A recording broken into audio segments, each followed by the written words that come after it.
What's up, everybody? It's your boy JJ Infinity over here at Views Are Unknown. Old acquaintance of mine, been knowing him for years. Now, I'm over here. I'm gonna start a line of interviews that I'm gonna do. You're the first person to ask, so we can just dive into it. You know, what made you get into music? What was it that just interested you? Well, JJ, I was a wee little lad. I don't remember what age though. I don't remember. I just remember it was around the time Get Rich or Die Trying was around. Yeah. Right? And so pretty much the first rapper I ever heard was 50 Cent. Because my dad had a CD in his Tahoe. You know what I'm saying? We were on our way to Mexico. And I got tired of this Mexican music. So I tried to find something different. I said, this Get Rich or Die Trying. Like, ooh, what's this? Put it in, right? And all of a sudden it's just you hear the very first intro track is just, the coins falling or whatever, right? Or not the coins, the bullets, you starting off his gun and all that. It comes in, What Up Gangsta. And I'm like, yo, I like this. It beat sounds cold. And then you start just hearing rapping, but the song that got me though the most was Patiently Waiting featuring Eminem. That song right there is what pretty much got me into hip hop more than anything, honestly, because I heard Eminem spit on there. I was like, bro, this is ill. This is cold. And next thing you know, like in school, I've always was fond of poetry also. So when I found that, I was like, I think I like this. But it wasn't until my freshman, sophomore year when I started writing for like actual raps. So what were the first things you would write about? Off the top of my head, honestly, it was more like dark stuff in a sense of speaking, because during that time frame, I was going through a time where like my parents were having the troubles and all that. I was new to the area, new to Garland.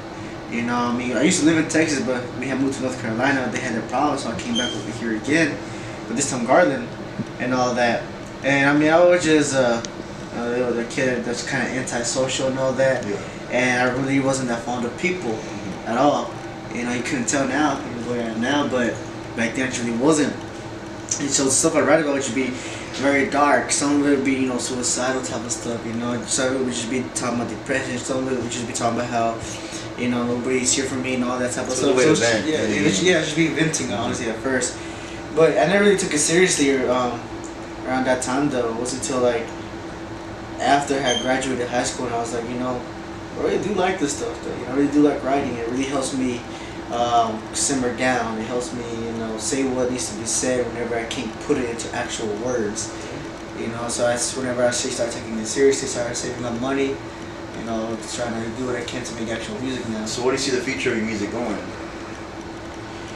At this point, honestly, it's hard to tell, because it's this year now where we're at. We're actually putting in work now.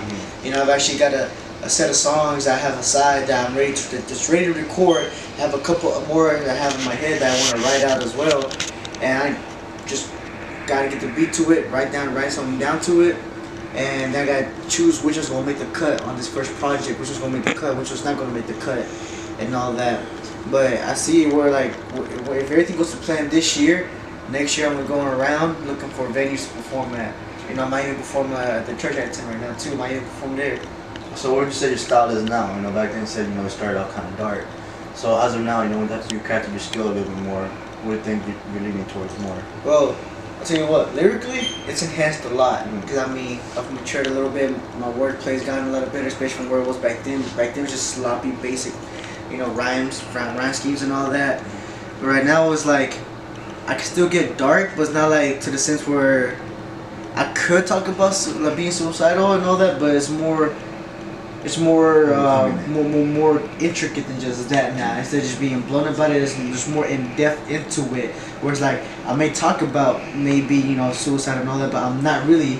It's more of a mental suicide where I'm destroying everything that has to do with my old frame, my old self, and being born a brand new person each and every day. It's more philosophical. Yeah, exactly. More philosophical. Gets more into the psyche of things than where it was back then. I talk about multiple things nowadays, though. I talk about my relationship with God. I talk about my relationship with people. I talk about just who I am and where I came from. And I'm Mexican. We're romantics. I got through a little romance in there here and there. So I got a couple of love songs here and there. So you said your first is 50 Cent, but who would you say are your biggest influences now? Right now? Music, yeah. As of today? Jesus Christ, man. I mean, there's a lot of... In the mainstream, nobody really. The only ones in the mainstream would probably be like Kendrick and J. Cole. You know what I'm saying? But the ones who are that majorly influence me right now would have to be, you know, people from the 116 like Craig and Eminem, where they're at right now, even KB. And I mean, I love all the 116, but the main ones I like from them, like Craig and Eminem, KB. Then you got G.O.M. with Bizzle and Seven. I mean, they've actually helped me craft my skills a lot more. Just listen to them and seeing how you can actually be really raw and talk about God at the same time. It's like, whoa, I never thought you could do this type of stuff, you know? So I was just like, it helped me enhance my wordplays and the things that I say even more. Then I heard Pyrex, and now, you know, that kind of influenced a little bit of my style now, like the way I dress, the way I talk and all that, and the way I just am. Because I remember one thing Pyrex said, he's like, I was at one of his concerts, he said, you know, I was locked up for some time and I was always serious. I'm out now. I just want to be silly. I just want to have fun. You know, I'm tired of being serious all the time. And I'm like, you know what? I don't care what people say no more. I'm gonna be silly. I'm gonna be just have fun with my life, man. Just live life. You know what I'm saying? And whatever comes out of me when I spit rhymes, let it be. You know what I'm saying? But yeah, it's those dudes right there. And one of the guys I like the most right now, more than anything, probably my favorite rapper right now would have to be this one dude, NF. What makes him stand out so much? Well, his wordplay for one. I mean, I remember one time he said, you know, like something about like, you know, you're at the playground with the words play. You catch that's wordplay. No, you're too busy looking at the word play. So he used that phrase wordplay in three different ways, you know. And I remember this one lyric. He's like, when I write my lines, I'm a landmine. No, I say I'm a landmine, so don't step on me. I'm gonna blow you sky high. You know, so he makes those smooth transitions into wordplays and all that type of stuff. And I mean, he's pretty quick too on the mic. You know, I mean, I'm not saying he's like super fast. You know, like and all that, but he spits pretty good bars. I mean, he's very intricate with these things too. You're pretty into the lyricism and the wordplay of rap. You know, more instead of like focusing on the beats and the rhythm of it, you focus more on the poetry aspect of it. The lyricism. So would you say you're a pretty heavy lyricist when it comes to your work? I'll say right now it's gotten a lot better than where it was, especially just a year ago, honestly. Where it is right now, it's way more better than what it used to be, honestly. But I mean, I do try to keep it more in a poetic sense. It's like I may not use as many rhyme schemes or like word plays as others would, but I do have a lot of metaphors, similes. But I mean, I do make things tie in together. Like this recent song I wrote though did have quite a bit of wordplay. Not necessarily where like a play on words, but it's like the transitions from one thing to another, from one topic to another. It was heavy. Like unless you've watched these shows, unless you know these current events, or unless you knew about these certain movies, you wouldn't know what it is that I'm saying within this one verse. But when you listen to the full verse and listen towards the end of it, you see that between all the madness, there is a rhyme and reason for it. You know what I'm saying? It's about digging deeper into it. Alright, so I'm sure a lot of people, are wondering, you've talked about your new music, and what you plan to do with your music, but where can they find some of your work? Do you have any projects coming out or any of the work that you have links to now? Right now, I have a few audios on YouTube. A channel's called Savage Life Industries, and I have a few audios on there. I mean, I'll be honest, those were things I did last year, just recently last year, but I was still trying to hone and craft my skills, and I mean, I'll be straight up, they're not at its peak at that moment. I'm still learning. I'm still trying to figure things out at that moment.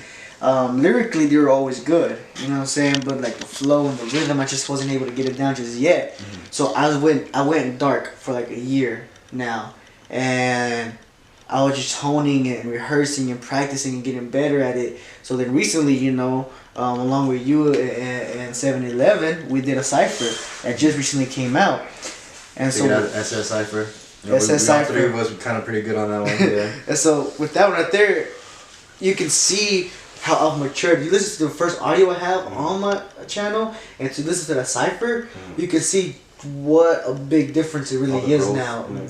Yeah, exactly. The growth of it, man. I mean, lyrically, rhythm, flow, everything has completely changed up now, honestly. And yeah, I do have a project right now I'm working on. It's gonna be called Welcome to the Unknown. That ties to, okay, so that ties into my next question. Why user unknown? What made you pick that certain name, Well, see, specific name? that has multiple reasonings. Mm-hmm. You know, so there's not just one reason.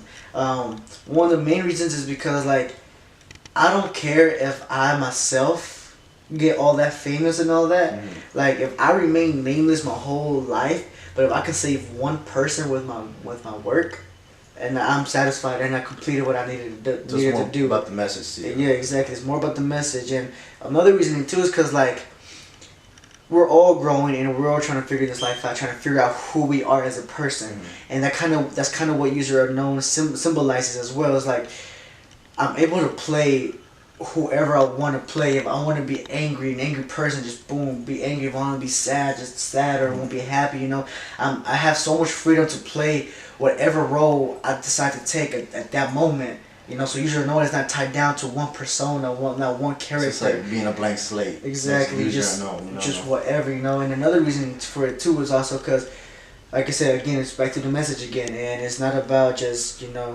having that one character. It's about those people who are left to be unknown, like those people who are in school walking along the halls and nobody even notices them at all. Or there's people that hang out with their friends and they're around the group of people, but they feel like they're the odd one out, they're left out. You know, it doesn't matter whether you're rich, whether you're poor, whether you're smart, dumb. Those people who just some way somehow in life have always been left out, cast out, the outcast, exactly, the misfits and all that. So it's a symbolism, and it's something for them to look at and say, it don't matter if people leave you out, it don't matter if people don't even notice you.